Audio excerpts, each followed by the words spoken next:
माहौल सबसे ज्यादा जरूरी है। घर की शांति।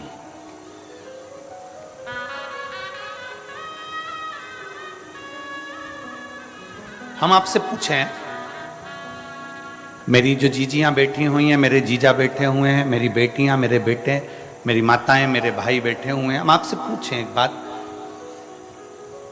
तुम्हारे घर में धन बहुत है,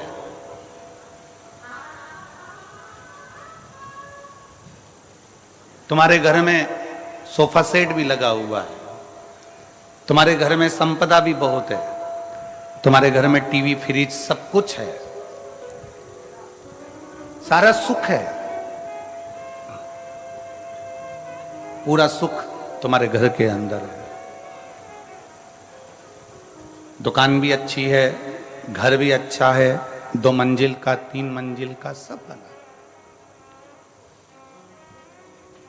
और पति खूब दारू पिए, खूब गाली दे, दिन रात नशे में धुत रहे, तो मेरी जीजियों से पूछना है, ईमानदारी से बोलो, वो घर किसी काम का है? जम के तो बोलो जरा। नहीं, वो सोफा सेट किसी काम का है? वो धन और दौलत किसी काम की है? घर में सोफा सेट है, डाइनिंग सेट है, हीरे का सेट है, सोने का सेट है, चांदी का सेट है, बर्तन का सेट है, और आदमी अपसेट है, तो वो सेट किसी काम का नहीं है। महाराज, भीतर से शिव भक्ति को जागृत करिए, भीतर से शंकर के प्रति भक्ति को जागृत करिए। खेत में काम करो ना, कल पत्र पढ़ा था, पत्र में था वो खेत 1 एकड़ जमीन थी उसकी, और खेत में जाकर थोड़ा सा जल छींटता था, शंकर जी पे चढ़ा हुआ जल चढ़ाता, अपना काम में लग जाता, छोटी सी दुकान करता, धीरे धीरे धीरे धीरे देव। एकदम किसी की फाइल अगर मोटी है ना तो उसको निपटाने में थोड़ा समय लगता है, पर मेरा शंकर को थोड़ा समय लग सकता है तुम्हारे दुख को मिटाने में, तुम्हारी तकलीफ को मिटाने में। डीले कम करो। तुम्हारे दुख को मिटाने में, तुम्हारी तकलीफ को मिटाने में थोड़ा समय लग सकता है, थोड़ा समय लगेगा, पर धीरे धीरे धीरे धीरे वो दुख तुम्हारा, वो तकलीफ तुम्हारी, वो कष्ट तुम्हारा मिटे ही जाए। धीरे धीरे वो तकलीफ, वो कष्ट, दुख तुम्हारा समाप्त होते चले जाए। कोई 1 लोटा जल चढ़ाकर अगर करोगे तो शंकर तुम्हारी मेहनत को 4 चांद लगा देगा और उसका फल जरूर देगा। मेहनत करो, कर्म करो। ये व्यासपीठ कभी ऐसा नहीं कहती कि कर्म मत करो। भगवान शंकर ने अपने दोनों बेटों से कहा, जो पृथ्वी की परिक्रमा कर कर आएगा उसको प्रथम गिनती में गिना जाएगा। अगर शंकर जी चाहते तो अपने बेटे को राज सिंहासन दे देते कि मैं कार्तिकेय को पृथ्वी का अधिपति बनाता हूं, मैं गणेश जी को पृथ्वी का अधिपति बनाता हूं, पर पहले भगवान शंकर पार्वती ने कर्म करवाया कि जाओ परिक्रमा कर कर आओ। पहले मेहनत करो, कर्म करो, और तुम मेहनत करोगे, कर्म करोगे तो सफलता मिलेगी ही, ये निश्चित है, सफलता मिलेगी। और कहीं का महाराज तुमको मिल जाए, कहीं का बाबा जोगी ऐसा मिल जाए कि तुम मेरे पास में आके बैठ जाना, तुम्हें कुछ नहीं करना पड़ेगा, और तुम्हें सोने के हंडे मिल जाएंगे, तुम्हें सोने का घड़ा मिल जाएगा, तो सबसे पहले हमें बताना, हम भी चले जाएंगे। तो ये अंदाजा लगा कर रखना, अगर तुम कथा तक आए हो तो एक ना एक दिन मेरा शंकर भी तुम्हारे दरवाजे तक जरूर आएगा। आपकी लगनता से, आपके कर्म से, आपकी मेहनत से मेरा शिव आपके नजदीक पहुंचता है। भगवान शंकर ने गणेश जी से यह नहीं कहा कि तू बैठ जा सिंहासन पर। भगवान शंकर ने षडानंद कार्तिकेय जी से यह नहीं कहा कि तू बैठ जा सिंहासन पर। भगवान शंकर ने कहा, जो पृथ्वी की परिक्रमा कर कर आएगा उसको प्रथम गिनती में गिना जाएगा, उसी को स्थान मिलेगा जो मेहनत कर रहा है, उसी को स्थान मिलेगा जो परिश्रम कर रहा है। जो मेहनत ही ना करे, परिश्रम ही ना करे, तो क्या मतलब? बिना मेहनत के कैसे आगे बढ़ेगा?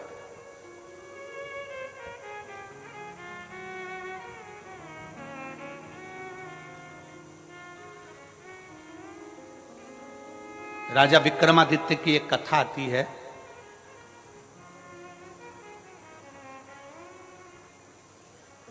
कि राजा विक्रमादित्य एक बार बहुत सारे ब्राह्मणों को, संतों को भोजन के लिए बुला लिया। संत ब्राह्मण भोजन करे और विक्रमादित्य ने पूछ लिया कि दुनिया का सबसे बड़ा दानी कौन है, दुनिया का सबसे बड़ा दानदाता कौन है। जितने ब्राह्मण बैठे थे सबने कह दिया दुनिया का सबसे बड़ा दानी राजा विक्रमादित्य है। दुनिया का सबसे बड़ा दानदाता राजा विक्रमादित्य है, अवंती का नरेश है। एक ब्राह्मण बैठा था, एक संत बैठा था, वो मुंह उतार कर बैठ गया। उसने नहीं कहा कि दुनिया का सबसे बड़ा दानी राजा विक्रमादित्य है, ये वो बोला ही नहीं, उसने नहीं बोला। दुनिया का सबसे बड़ा दानदाता राजा विक्रमादित्य है, ये वो बोला ही नहीं, उसके मुख से शब्द नहीं निकला, आवाज नहीं निकली।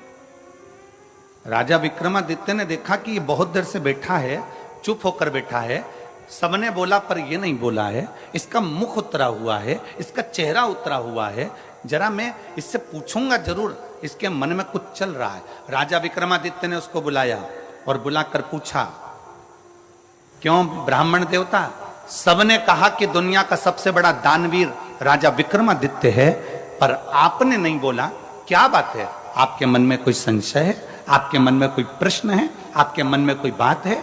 बताओ जरा, क्या बात है? क्या संशय है? क्या विचार है आपका? राजा विक्रमादित्य की बात सुनी तो ब्राह्मण को लगा अगर मैं बोल दूंगा, राजा के पक्ष की बात बोलूंगा तो मुझे इनाम मिलेगा, पर राजा के विपक्ष की बात बोलूंगा तो मुझे मृत्युदंड मिल सकता। अगर मैं राजा के विपक्ष का बोल दूं और राजा को बोल दूं कि आप सबसे बड़े दानी नहीं हो, तो हो सकता है मुझे मृत्युदंड मिल जाए, हो सकता है कि मुझे मृत्युदंड मिले। नहीं नहीं महाराज, ऐसी कोई बात नहीं है। राजा विक्रमादित्य ने कहा, नहीं महाराज, आप ब्राह्मण होकर झूठ नहीं बोल सकते। अगर ब्राह्मण होकर झूठ बोल रहे हो तो यह श्रेष्ठता नहीं है तुम्हारी।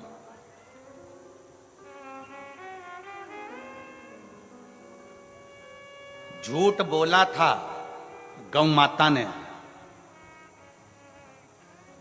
भगवान राम जी के आगे, तो आज भी गौ माता का मुख झूठा कहा जाता है, इसलिए गौदान गाय की पूंछ पकड़कर किया जाता है।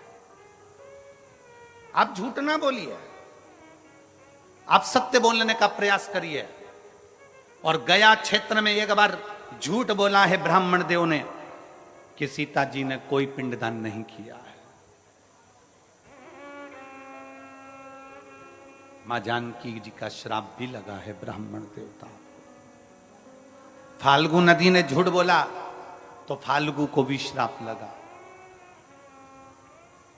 आप झूठ ना कहिए, आप सत्य बोलिए। ब्राह्मण देवता ने मन में सोचा कि अंदर संकोच रखने से क्या फायदा। हमने अभी एक कथा में कहा था कि भोजन नहीं पचता है, भोजन नहीं पचता है तो बीमार कर देता है। भोजन नहीं पचा तो बीमार कर देगा।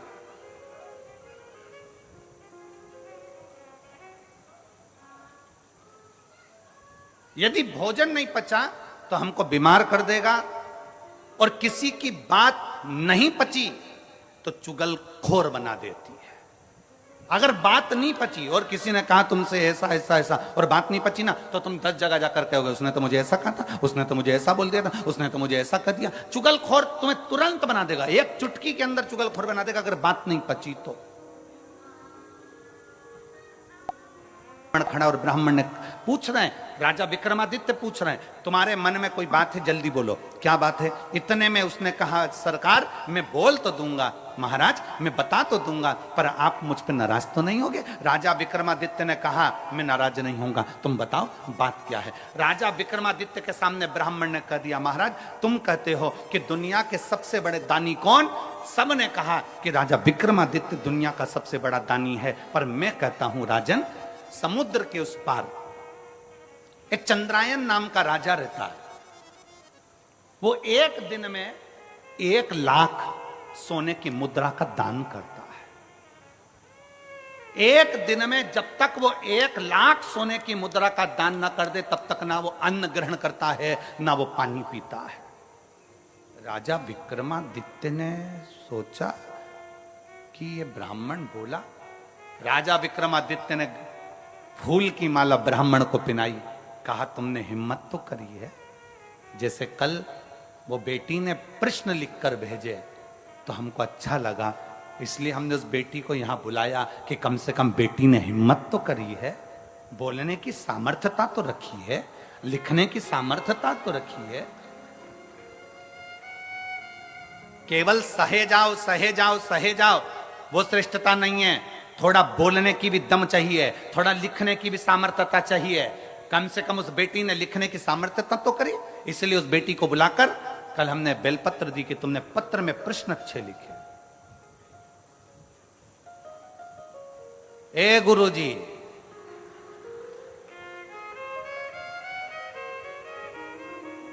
कम से कम उसने लिखने की सामर्थ्यता तो रखी। उसकी प्रसन्नता है, हमको बहुत बहुत प्रसन्नता है, उसके लिए बहुत साधुवाद है। ऐसी बेटियों के लिए तो तुमको ताली ठोकर बहुत जोरदार स्वागत करना चाहिए कि उनकी प्रसन्नता है। आपके मन का बल तो सामने प्रकट हुआ।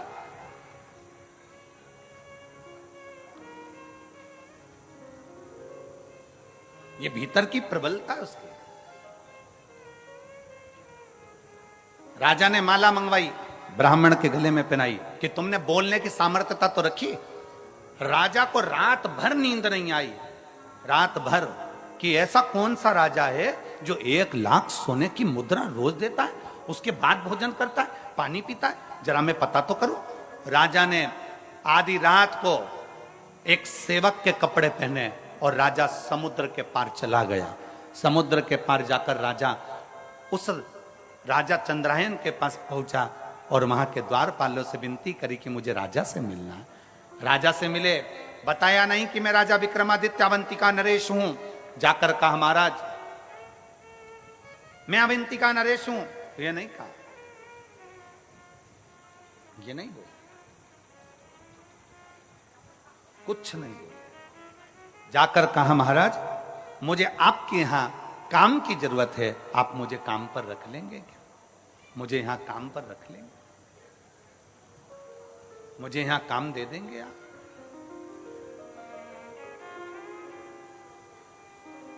आप मुझे काम प्रदान कर देंगे?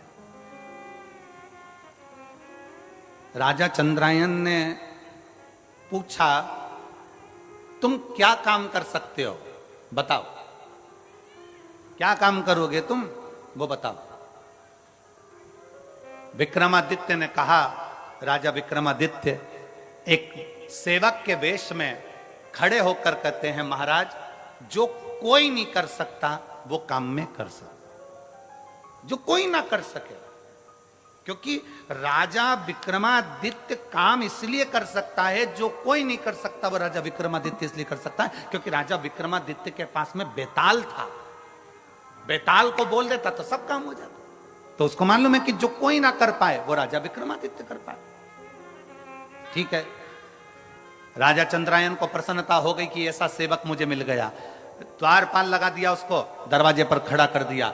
राजा विक्रमादित्य दरवाजे पर खड़े थे। सुबह सुबह ब्रह्म मुहूर्त में राजा चंद्रायन उठते और उठकर नहाने के लिए समुद्र पर जाते। समुद्र में नहाकर एक देवी के मंदिर में जाते। देवी के मंदिर में जाकर प्रणाम करते मां को, और प्रणाम करने के बाद एक खोलता हुआ तेल, उकलते हुए तेल में राजा चंद्रायन उसके अंदर तेल में बैठ जाते। बैठते बैठते तेल में राजा चंद्रायन का पूरा शरीर जल जाता, पूरा शरीर पक जाता। तब कई योगनियां आती उस देवी के मंदिर से, कई योगनियां आकर उसको नोच नोच कर खाती, और खाते ही राजा चंद्रायन के ऊपर देवी मां उसी समय पर बाहर निकलती मंदिर से, हाथ में जल लेकर राजा चंद्रायन पर छींटती, और राजा चंद्रायन वापिस जीवित हो जाता, और देवी उसको 1,00,000 सोने की मुद्रा दे देती, और राजा वो सोने की मुद्रा ले जाकर दान दे देता। विक्रमादित्य ने ये देख लिया। राजा विक्रमादित्य ने ये देखा, राजा विक्रमादित्य ने ये जाना कि ये देवी के मंदिर में आता है, वो पानी में उकलता, तेल में उकलता है, उकलने के बाद देवी जी इसको 1,00,000 सोने की मुद्रा दे देती है। अब राजा विक्रमादित्य ने विचार करा, बस देखना था कि मुद्रा आती कहां से। राजा विक्रमादित्य सवेरे दूसरे दिन खुद पहुंच गया। राजा उठकर जाता, उससे पहले विक्रमादित्य गया। विक्रमादित्य जाते से ही स्नान करा, देवी को प्रणाम करा, खोलते तेल में खुद बैठ गया। उसका शरीर जला, जलने के बाद देवी प्रकट हुई। देवी ने प्रकट होकर जल छीटा, विक्रमादित्य जीवित हो गया। जीवित हुआ, देवी ने 1,00,000 सोने की मुद्रा राजा विक्रमादित्य को देना चाहिए। राजा विक्रमादित्य ने कहा, मां मुझे ये सोने की मुद्रा नहीं चाहिए। राजा फिर गया, नहाया, नहा के फिर खोलते तेल में कूद गया, वापिस कूदा, देवी ने फिर जीवित कर दिया। देवी जी ने फिर सोने की मुद्रा दी 1,00,000। राजा ने कहा मुझे सोने की मुद्रा नहीं चाहिए। फिर गया, फिर नहाया, फिर कूद गया खोलते हुए तेल में। 7 बार राजा विक्रमादित्य खोलते हुए तेल में बार बार गिर रहा था। 7 बार राजा विक्रमादित्य खोलते हुए तेल में जा रहा था। आखिरी में जब खोलते तेल में जाने लगा 8वीं बार, तब देवी ने उसका हाथ पकड़ लिया। अरे विक्रमादित्य तुझे चाहिए क्या, वो तो बोल। राजा विक्रमादित्य ने कहा, मां तू मुझ पर दया करती है ना, तो जिस थैली में से तू 1,00,000 मुद्रा रोज देती है वो थैली मुझे दे दे मां, वो थैली मुझे दे। जिस 1,00,000 मुद्रा तू जिस थैली में से रोज देती है वो थैली मुझे दे दे। राजा विक्रमादित्य के हाथ में जगत जननी दुर्गा भवानी ने थैली दे दी। उसी समय मंदिर गायब हो गया, उसी समय मंदिर समुद्र में डूब गया, उसी समय पर सारी वो कड़ाव तेल का चले गया। इतनी देर में राजा विक्रमादित्य तो चले गए, इतने में चंद्रायन राजा आए। चंद्रायन राजा ने देखा क्या तो देवी का मंदिर ही नहीं है, समुद्र में चले गया, ना तो कोई खोलता हुआ तेल है ना कुछ है। राजा चंद्रायन घर पहुंचे और उनकी आंख में जल पड़ा था। पलंग पर सो गए, बीमार पड़ गए, चिंता में पड़ गए, मेरा नियम टूट जाएगा। मैं 1,00,000 सोने की मुद्रा दान करता था, मेरा पूरा की पूरा नियम आज समाप्त हो जाएगा। 1,00,000 सोने की मुद्रा दान करता था, आज मेरा पूरा नियम समाप्त हो जाएगा। पूरा क्या करूं मैं, क्या करूं, क्या करा जाए, कैसे करा जाए। बीमार पड़ा राजा, राजा बीमार, पूरे नगर में सूचना हो गई, पूरे नगर में, और पूरे नगर में जब सूचना हुई, पूरे नगर में जब सूचना हुई, सारे नगर में सूचना पहुंच गई। और पूरे नगर में जब सूचना पहुंची, सूचना होने पर मालूम पड़ा कि राजा बीमार पड़ गया।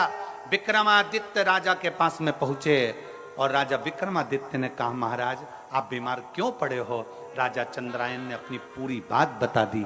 विक्रमादित्य ने कहा, महाराज बीमार मत होइए, ये सोने की थैली लीजिए, रोज 1,00,000 मुद्रा इसमें से निकाल लीजिए, दान कर दीजिए। राजा चंद्रायन ने पूछा विक्रमादित्य से, तुम्हारे पास ये थैली कैसे आ गई। महाराज जब आप मुझे सुबह अपने साथ लेकर गए, मैं दरवाजे पर खड़ा था, मैंने देखा आप खोलते हुए तेल में उकल रहे थे, चीख रहे थे, आपका दर्द मुझसे सहन नहीं हुआ, इसलिए देवी माँ की आराधना कर कर वो थैली में आपके लिए लेकर आ गया। ये लो थैली आपके पास में रखिए। वो थैली में आपके लिए लेकर आ गया, ये थैली आपके पास रखिए। ब्राह्मण को सूचना मिली कि राजा चंद्रायन को सोना उगलने वाली थैली विक्रमादित्य दिया है। तब राजा के दरबार में आकर ब्राह्मण चिल्लाकर बोला कि राजा विक्रमादित्य जैसा दानी दुनिया में कोई नहीं हो सकता। अगर वो थैली धमतरी वालों तुम्हें मिल जाती तो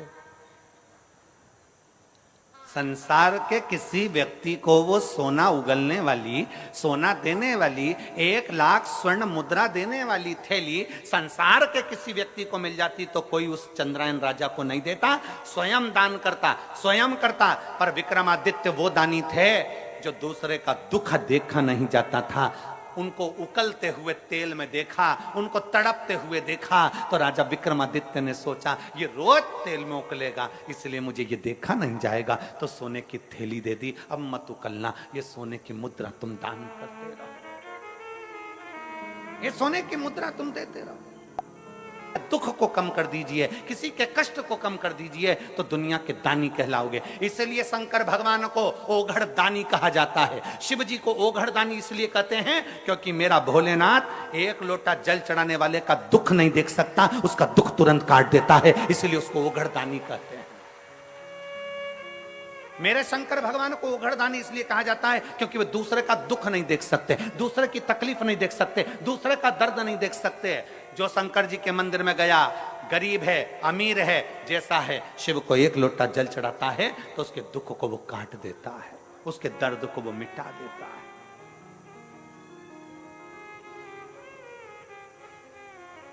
ओघड़दानी है वो, दुनिया का श्रेष्ठ।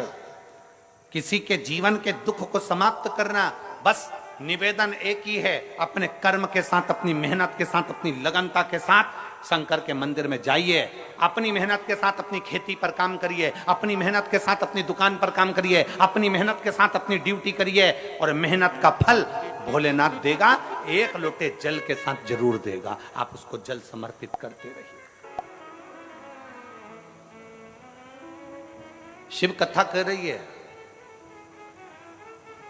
ब्रह्मा जी और भगवान विष्णु ने मिलकर मंथन किया एक पर्वत का, उस पर्वत में से खंभ प्रकट हुआ अग्नि का, उस अग्नि के खंभ में भगवान शंकर के शिवलिंग की आकृति प्रकट हुई।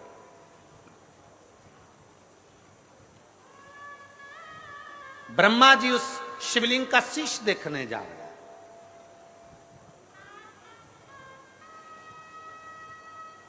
भगवान नारायण उसका चरण देखने जा रहे हैं। ब्रह्मा जी शीश देखने जा रहे हैं, नारायण चरण देखने जा रहे हैं। नारायण को चरण नहीं मिले, वापिस आ गए। ब्रह्मा जी ऊपर जाते जाते गौ माता को ले आए, केतकी के पुष्प को ले आए, केतकी का पुष्प लेकर आ गए। केतकी का पुष्प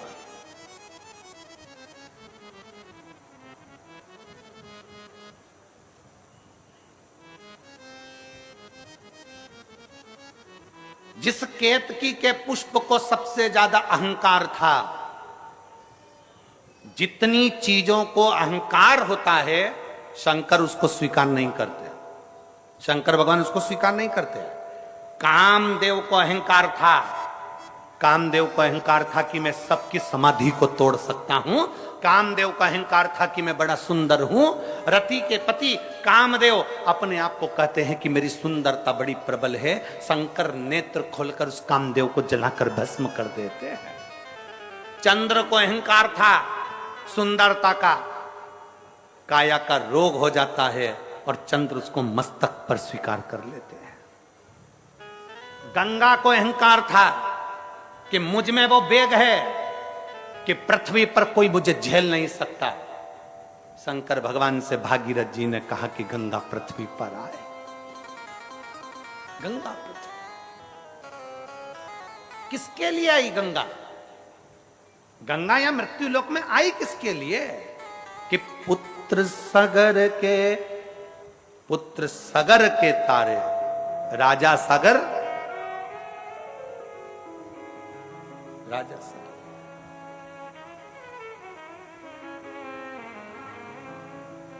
राजा सगर की दो धर्म पत्नी, एक पत्नी से एक पुत्र और दूसरी पत्नी से 60,000 पुत्र। राजा सगर ने अश्वमेध यज्ञ रखा। अश्वमेध यज्ञ जब पूर्ण होता है तो पूरा ब्रह्मांड उसी का हो जाता है। इंद्र को लगा ये राजा सगर इंद्र के सिंहासन पर भी आक्रमण कर लेगा, तो इसका यज्ञ खंडित करना है। यज्ञ खंडित हो।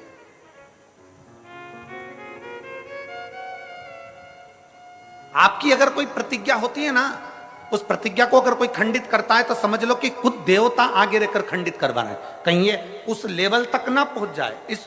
जैसे इस बेटी ने लिखा,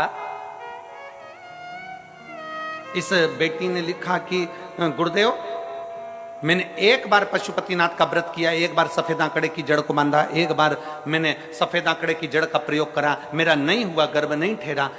10 साल तक जब गर्भ नहीं ठहरा, मैंने दूसरी बार फिर पशुपति व्रत करा। अर्थात आप जब कोई चीज पाना चाहते हो, आप कुछ अच्छा करना चाहते हो, तो भगवान भी आपकी बहुत परीक्षा लेता है। एक बार पशुपति व्रत करा नहीं हुआ, 2 बार पशुपति व्रत करा नहीं हुआ, एक बार सफेद आंकड़े की जड़ बांधी, उतने में हताश हो गए कि हमने तो एक बार बांध के देख ली, हमने 2 बार बांध के देख ली, हमारा तो गर्भ ही नहीं ठहरा, हमने तो सियोर वाले महाराज की कथा 3-4 बार सुन के देख ली, हमारा तो गर्भ ही नहीं ठहरा, हमारा तो ये काम नहीं हुआ, हमारा तो वो काम नहीं हुआ। कभी कभी विचार करो, हिम्मत नहीं हारना है, प्रयास करते रहना है। एक बार अगर सफेद आंकड़े की जड़ बांधी है, दूसरी बार फिर बांधो, तीसरी बार फिर बांधो, थोड़ी थोड़ी महीने 2 महीने में प्रयास करते रहो। 3 महीने के अंदर मेरा बाबा देवाधिदेव महादेव तुम्हारी झोली में क्या डालेगा, ये वही जान सकता है। क्या प्रदान करेगा, ये उसके ऊपर निर्भर करता है। हमारा निवेदन है, अगर तुम चढ़ाते रहते तो तुम्हें मालूम पड़ता कि 1 लोटा जल क्या कर सकता है। 1 लोटा जल क्या कर सकता है। 1 लोटे जल में कितना बल होता है, 1 लोटे जल में कितना तत्व होता है। कभी आप सब लोग मोबाइल चलाते हो, यूट्यूब पर सर्च करिएगा, गूगल पर सर्च करिएगा, फेसबुक पे सर्च करिएगा कि गिलास के जल में और लोटे के जल में क्या अंतर होता है। गिलास का जल पीने से पेट में कितनी बीमारी आती है और लोटे का जल पीने से पेट की कितनी बीमारी जाती है, जरा नेट पर सर्च करिएगा। मत मानो आप शिव पुराण की, मत मानो आप वेद और पुराण की, आज के विज्ञान से जुड़ो और आज के साइंस से जुड़ो। साइंस और विज्ञान की बात निकालिए कि लोटे के जल में ऐसा क्या हो जाता है कि लोटे का जल पीने वाले की सारे पेट की बीमारियां समाप्त हो जाती है। लोटे का जल में ऐसा क्या हो जाता है कि लोटे का जल पीने वाले की सारी तकलीफें समाप्त हो जाती है। आप मत मानो शिव पुराण की बात, आप मत मानो वेद और पुराण की बात, आप तो विज्ञान की बात मानो, आप साइंस की बात मानो और विज्ञान और साइंस को उठाओ और देखो कि गिलास के जल में और लोटे के जल में कितना पावर है। गिलास के जल में 0 बराबर का पावर होता है और लोटे के जल का जब हम शंकर को चढ़ाकर उसका आचमन करते हैं, जब लोटे का जल पीते हैं तो शरीर के जितने रोग हैं वो धीरे धीरे अपने आप समाप्त होना चालू हो जाते हैं। कि भगवान शंकर को चढ़े हुए जल का आचमन करो, कई लोगों की गांठें समाप्त हो गई, किसी की बच्चेदानी की गठान समाप्त हो गई, किसी की कोई गठान समाप्त हो गई। क्यों? कल के पत्र में एक प्रश्न था, कल के पत्र में एक बहुत सुंदर बात थी। देखिए ये कल के पत्र में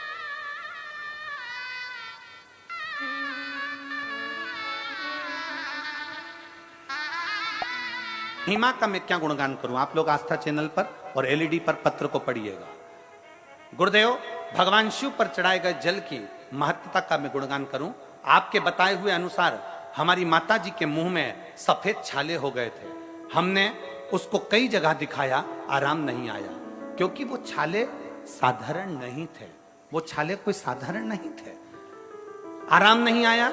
फिर उनको हम जयपुर में प्राइवेट अस्पताल में दिखाने ले गए, जांच कराई तो उनको डलक शुगर बताया और भी बीमारियों को दर्शाया गया। पर हमको थोड़ा सा दुख हुआ। डॉक्टर ने सलाह दी कि आप दवाइयां लें, हमने दवाइयां ली पर वो छाले समाप्त नहीं हुए, दिक्कत बढ़ती चली गई। खाने पीने में अब पूर्ण तरह से उनका खाना पीना बंद हो गया।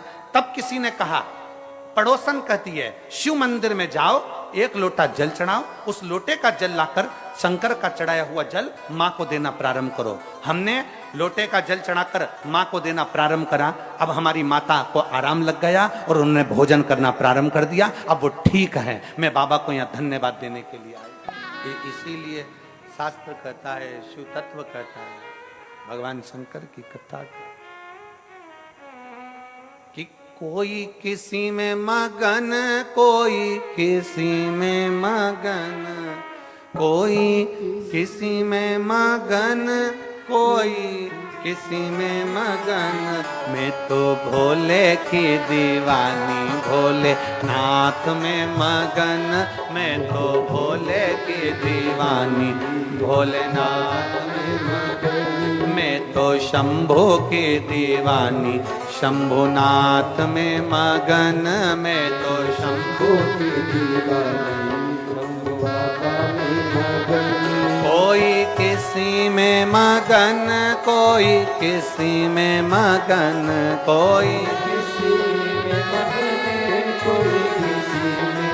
मैं तो भोले की दीवानी भोलेनाथ में मगन, मैं तो भोले की दीवानी भोलेनाथ में मगन, मैं तो शंभो की दीवानी शंभुनाथ में मगन, मैं तो शंभो की दीवानी शंभुनाथ में मगन। जय हो।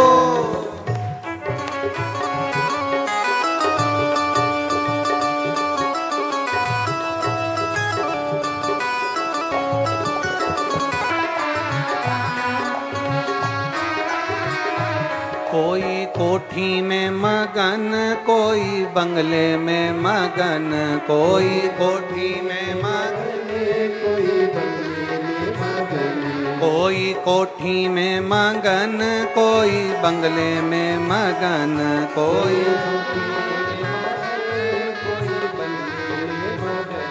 मेरी छोटी सी झोपड़िया में मैं तो मगन, मेरी छोटी सी झोपड़िया में मैं, मेरी छोटी सी झोपड़िया में मैं तो मगन, मेरी छोटी सी झोपड़िया में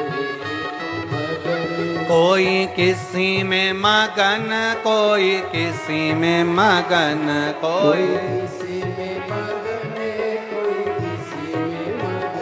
मैं तो भोले की दीवानी भोलेनाथ में मगन, मैं तो भोले की दीवानी भोलेनाथ में मगन।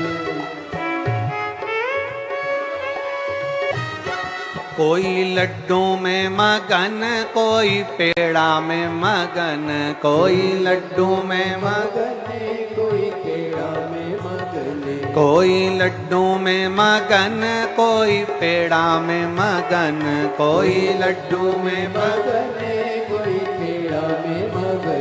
मेरी रूखी सूखी रोटी में तो उसमें मगन, मेरी रूखी सूखी रोटी में तो उसमें मगन, मेरी रूखी सूखी रोटी में तो उसमें मगन, मेरी रूखी सूखी रोटी में तो उसमें मगन। कोई किसी में मगन, कोई किसी में मगन, कोई किसी में मगन, कोई किसी में मगन। मैं तो भोले की दीवानी भोले बाबा में मगन, मैं तो भोले की दीवानी भोले बाबा में मगन।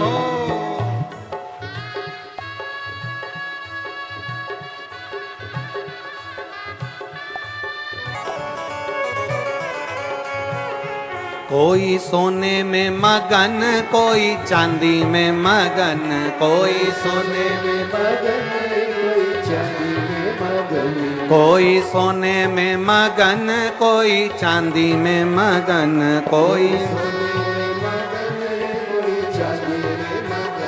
मेरी रुद्राक्ष की माला में तो उसी में मगन, मेरी रुद्राक्ष की माला में तो उसी में मगन, मेरी रुद्राक्ष की माला में तो उसमें मगन, मेरी रुद्राक्ष की माला में तो उसमें मगन।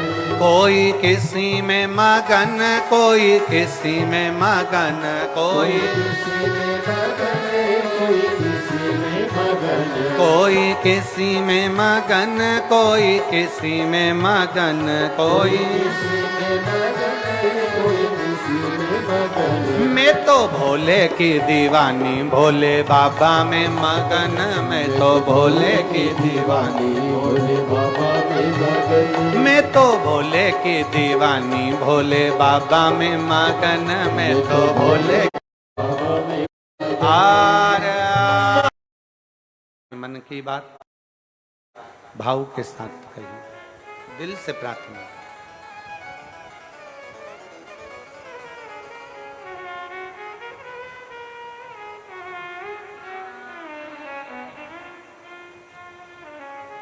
दिल से बाबा को प्रार्थना करिए, हृदय से। जहां भी जगह मिले बैठ जाओ और बड़े भावों से कहिएगा। सबको साथ में बोलना है, आपकी आवाज हमारे तक पहुंचना चाहिए। बड़े दिल से आनंद से बाहु के साथ में बाबा से प्रार्थना करेंगे, सब साथ में बाबा से बोलेंगे।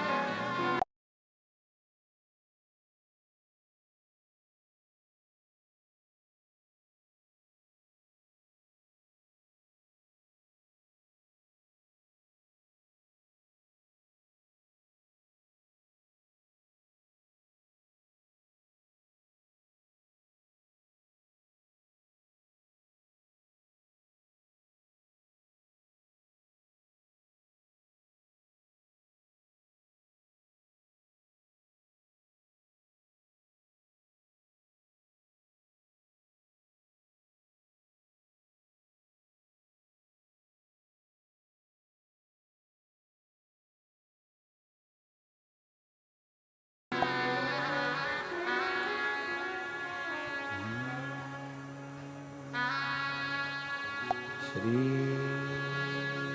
शिवाय नमस्तु। श्री शिवाय नमस्तु। श्री शिवाय नमस्तु।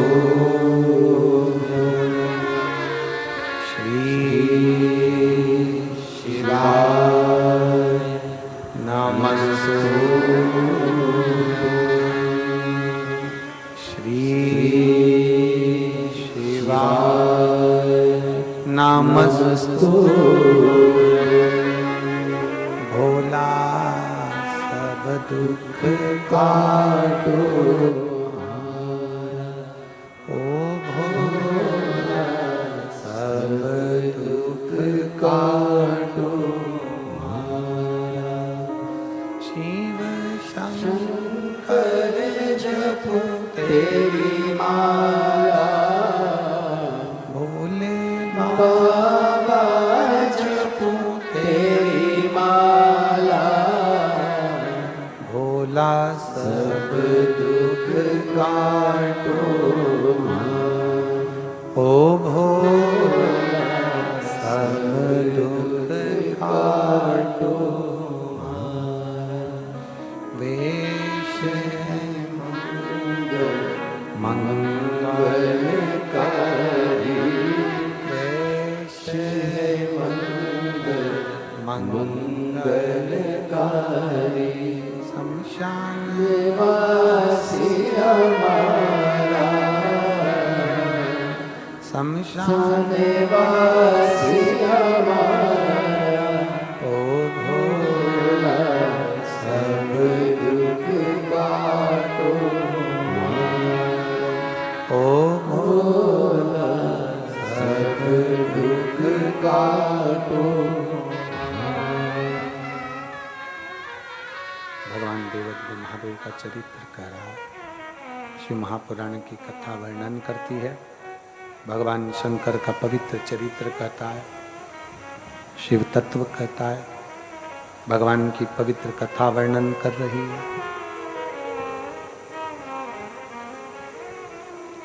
एक विश्वास अपने भीतर रखकर शिव की शरणागति ग्रहण करो। ब्रह्मा जी शिवलिंग का शीश देखने के लिए जाते हैं और भगवान नारायण शिवलिंग का चरण देखने के लिए जाते हैं। नारायण भगवान को चरण नहीं मिलता है, आकर कह देते हैं कि मुझे चरण नहीं मिला।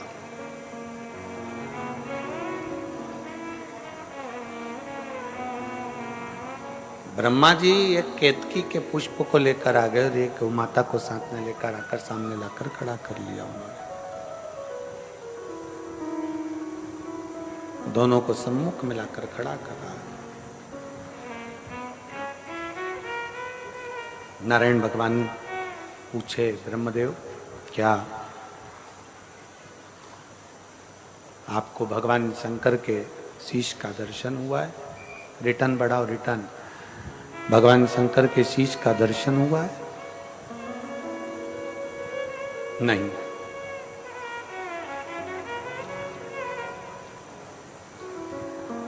ब्रह्मा जी पहले तो सत्य बोल रहे थे, पर उन्होंने देखा कि मेरे पास में केतकी का फूल है और गौ माता है, तो उन्होंने सत्य को नकारते हुए झूठ को पकड़ लिया। सत्य को नकारा, झूठ को पकड़ा।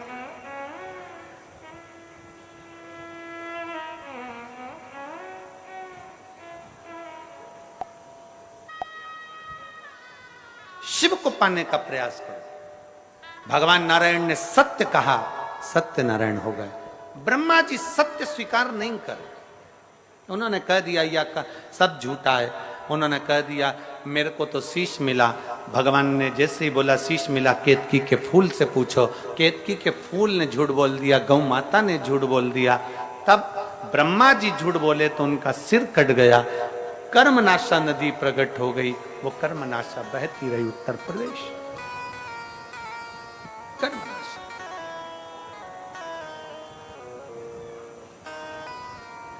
जैसे गंगा मां को अहंकार आ गया था कि मैं पृथ्वी पर आऊंगी और मेरे वेग को कोई नहीं झेल पाएगा। इंद्र को अभिमान आ गया था कि मेरी सत्ता कहीं राजा सगर ना ले ले, इसलिए उनके अश्वमेध यज्ञ के अश्व को चुराकर कपिल मुनि के आश्रम में बांध दिया गया था। और कपिल मुनि नेत्र बंद कर कर बैठे थे। सूचना मिली, और सूचना मिली कि पता करो कि अश्वमेध यज्ञ का अश्व कहां पर है। अश्वमेध यज्ञ का अश्व कहां है, पता करा जाए। जब अश्वमेध यज्ञ के अश्व का मालूम करने के लिए राजा सगर ने अपने 60,000 पुत्र को भेज दिया। कपिल मुनि के आश्रम में पहुंच गए। कपिल मुनि नेत्र बंद करके बैठे थे। अश्व इंद्र ने राजा सगर के अश्वमेध यज्ञ का अश्व कपिल मुनि के आश्रम में बांध कर रखा था।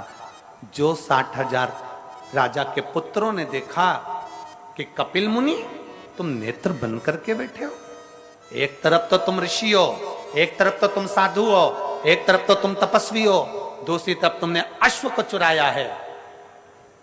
उन्होंने अश्व खोला, कपिल मुनि को अपशब्द कहा। कपिल मुनि को अपशब्द कहा, अपनी तीक्ष्ण तीक्ष्ण वाणियां दी। इसीलिए शिव महापुराण की कथा में हमने पहले कहा है, पानी घर में अगर फिल्टर का पीते हो तो वाणी भी फिल्टर कर कर दो। वाणी भी तो फिल्टर कर कर दो। जो मन पड़ा हम लोग वो बोल देते हैं। किसी ने कुछ बोला और तुमने अपशब्द कह दिया, किसी ने कुछ बोला तुमने आड़ा टेढ़ा कह दिया। जब पानी फिल्टर का पीते हो तो वाणी भी तो फिल्टर करो। किसको क्या बोलना है, कैसे आदर करना है, कैसे सम्मान करना है, क्या शब्द कहना है, क्या बोलना है, अपनी वाणी की फिल्टरता होना चाहिए। वाणी ऐसी बोलिए, मालूम है तुम लोगों को? बोलो जरा, वाणी ऐसी बोलिए जो मन का आपा खोए। पर आज के जमाने में वाणी ऐसी बोलिए जो तुमसे झगड़ा की प्रसन्नता अपने भीतर होना चाहिए। कपिल मुनि का श्राप लग गया, नेत्र खुले कपिल मुनि के और सारे 60,000 सगर के पुत्र जलकर भस्म हो गए, राख के ढेर बन गए। राजा सगर ने अपने पौत्र को भेजा, अंशुमान को, पर कोई फल नहीं। तब साधना करी, राजा दिलीप आए, फिर भागीरथ बाबा आए, जिन्होंने गंगा जी की तप साधना करी।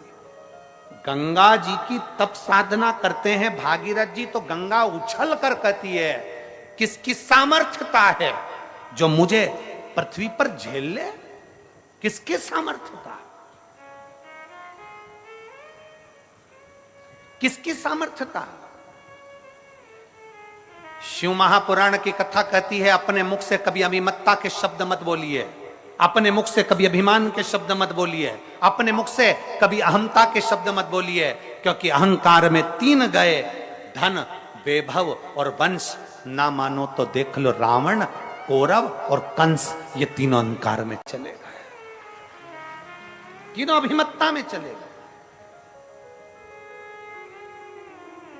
इस माँ ने एक लाइन लिखी, इस माने इस लाइन में लिखा कि मेरा बेटा अब भगवान को इतना मानता है कि मेरे बेटा एक्सरे मशीन को चलाता है तो भी लोग उसको डॉक्टर कहते हैं, एक्सरे मशीन चलाने वाले को भी लोग डॉक्टर कहते हैं। गुरुदेव, मेरा बेटा खुश होता है कि देखो मेरे शिव ने मेरे ऊपर कितनी कृपा कर दी कि बिना डॉक्टर के भी लोग मुझे डॉक्टर कहकर जाते हैं। मैं भले एक्सरे की मशीन चलाता हूं।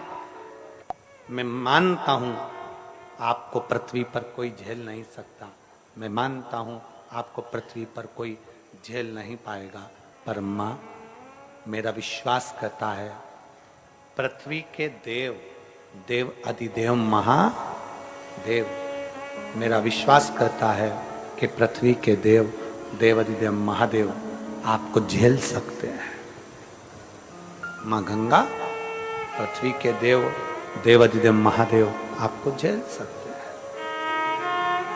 गंगा जी बोली, गंगा जी ने कहा कौन महादेव, कौन महादेव? जो विष को पिए हैं वो महादेव, जो नंदी की सवारी करते हैं वो महादेव, जो राख लपेट कर रहते हैं वो महादेव। गंगा कहती है मेरी सुंदरता और मेरा तेज महादेव नहीं झेल सकते। इतना शब्द सुनना था, भागीरथ जी की आंख में से जल बह गया। मां, मैंने उन्हीं की आराधना कर कर तुमको पाया है। हे मां, मैंने उन्हीं की आराधना कर कर तुमको पाया है। उनकी आराधना के बिना तो आप भी मुझे नहीं मिली थी मां। ये मेरा विश्वास कहता है मां, आपको शिव अपने जटा में, अपने हाथों में जरूर झेल लेंगे, आपको शिव झेलेंगे।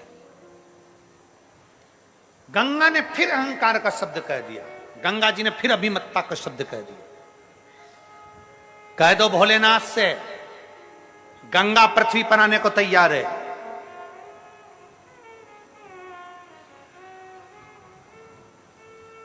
गंगा पृथ्वी पर आने को तैयार है, कह दो भोलेनाथ से। अगर वो झेल सके तो झेल ले। भागीरथ जी शंकर भगवान के धाम कैलाश पर पहुंच गए, हाथ जोड़कर बोले, हे करुणा सागर, हे त्रिकालदर्शी, है कैलाशी अविनाशी, है शिव, है शंकर, हे ओघड़ी, हे दयालु, हे दातार, हे शिव, करुणा करने वाले, हे शंकर,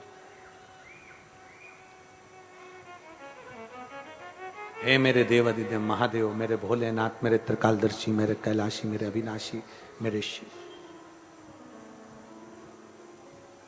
मेरा आपसे निवेदन है बाबा, गंगा मैया पृथ्वी पर आने को तैयार है, आप उनको झेल लेंगे? शंकर भगवान भागीरथ जी से बोले, मैं गंगा को नहीं झेलूंगा। बड़प्पन देखिएगा, व्यक्ति कितना भी ऊंचे स्थान पर बैठ जाए, अगर उसके भीतर अहंकार नहीं है तो उसका बड़प्पन देखिएगा। उधर की एलईडियां चालू करिए, लेफ्ट साइड के पंडालों की एलईडियां चालू करिए। बड़प्पन देखिए मेरे भोलेनाथ का। मेरे शंकर भगवान ने कहा, मेरे ओघड़दानी ने कहा, मेरे शंभू बोले, मेरे शिव बोले, गंगा को मैं नहीं झेल सकता, गंगा को मैं नहीं झेलूंगा। तो भागीरथ जी बोले, फिर गंगा सही कह रही है कि मेरा वेग कोई नहीं झेल सकता। आप नहीं झेलेंगे तो कौन झेलेगा? शंकर भगवान कहते हैं, गंगा को जाकर कह दो कि उसको हाथ में झेलने की जरूरत ही नहीं पड़ेगी, उसको तो मेरे बाल ही काफी हैं झेलने के लिए। केवल मेरा केश, केवल मेरे बाल गंगा को झेलने के लिए काफी हैं।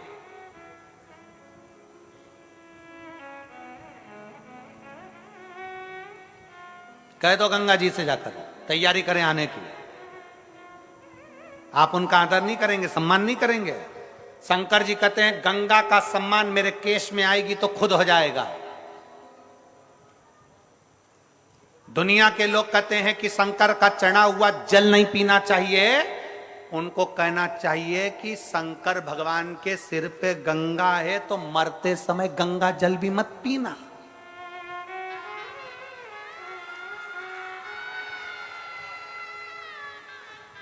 शंकर के सिर पर गंगा है, तुम कहते हो शंकर पे चढ़ा हुआ जल मत पियो।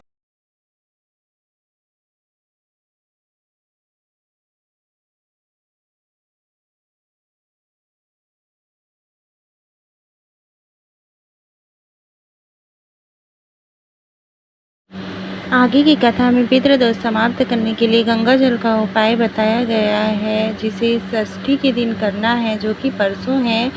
और विवाह, जिन लड़का लड़कियों का विवाह नहीं हो रहा है, उसके लिए एक अचूक उपाय बताया गया है, जिससे आने वाले श्राद्ध पक्ष तक विवाह अवश्य हो गया होगा।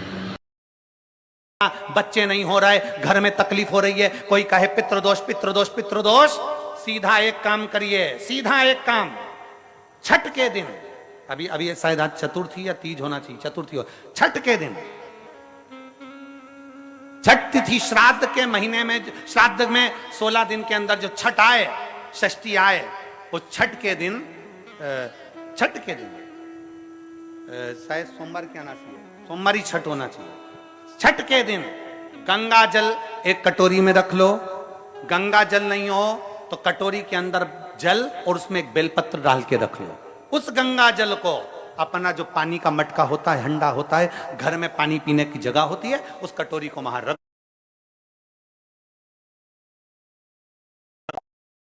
घर में घुमाकर शंकर के शिवलिंग पर समर्पित कर दो। दुनिया का कैसा भी पितृदोष होगा वो समाप्त हो जाएगा। कामना कर कर छठ के दिन जिस लड़का लड़की का विवाह ना हो, सोमवार की छठ पड़ेगी, जिस बच्चे का विवाह ना हो, अगर अशोक सुंदरी की जगह पर, काय का आवाज आ रहा है बार बार, कोई तार फाल्ट हो रहा है, देखिए बार बार आवाज आ रहा है। छठ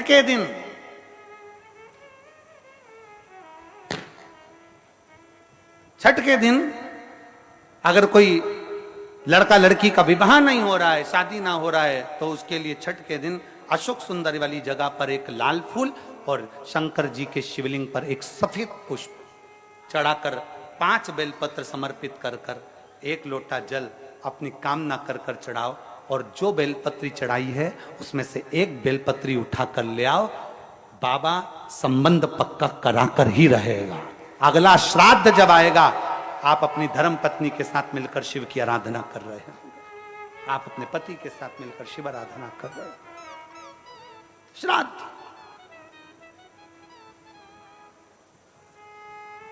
हमने जितने लोग मिस कॉल दिए हैं, और मिस कॉल जो लोग दिए हैं, हमारे जो नंबर है मिस कॉल का, उस पर जो लोग मिस कॉल दे रहे हैं, हम प्रतिदिन श्राद्ध पक्ष का एक ना एक उपाय मिस कॉल वालों के मोबाइल पे व्हाट्सएप पर रोज पहुंचाने का प्रयास कर रहे हैं, जिससे आप उसको अच्छे से कर सकें और अपने जीवन को सार्थक बना सकें। जो मिस कॉल नहीं दे पाए हैं वो मिस कॉल नंबर फिर से एक बार अपने मोबाइल से आप लोग मिस कॉल दे सकते हैं। बड़े प्रेम से हम नंबर बोल रहे हैं, आप मिस कॉल, जितने लोग आस्था चैनल पर सुन रहे हैं, जितने लोग फेसबुक यूट्यूब पर सुन रहे हैं, वो भी मिस कॉल दे सकते हैं। मिस कॉल का नंबर है 74338, फिर वापिस 74338, ये मिस कॉल का नंबर, आप इस पर मिस कॉल दे सकते हैं। नंबर फिर से ध्यान रखें, बस मिस कॉल में आपकी कॉल पूरी नहीं जाएगी, बस लगा टू बोला और कट जाएगा, मतलब आप जुड़ गए। 74338 ये नंबर है जिस पे हम प्रतिदिन श्राद्ध पक्ष में प्रयास कर रहे हैं कि आपके पास मैसेज पहुंचे और आप उसको अपनी जिंदगी में, चाहे संतान प्राप्ति का हो, वंश वृद्धि का हो, कर्जा, वो एक कर्जे का एक लेटर आया है पर समय इतना नहीं है, हम इसको कल पढ़ेंगे, कि एक बहन ने लिखा उसके लड़के ने कर्जा करा, माता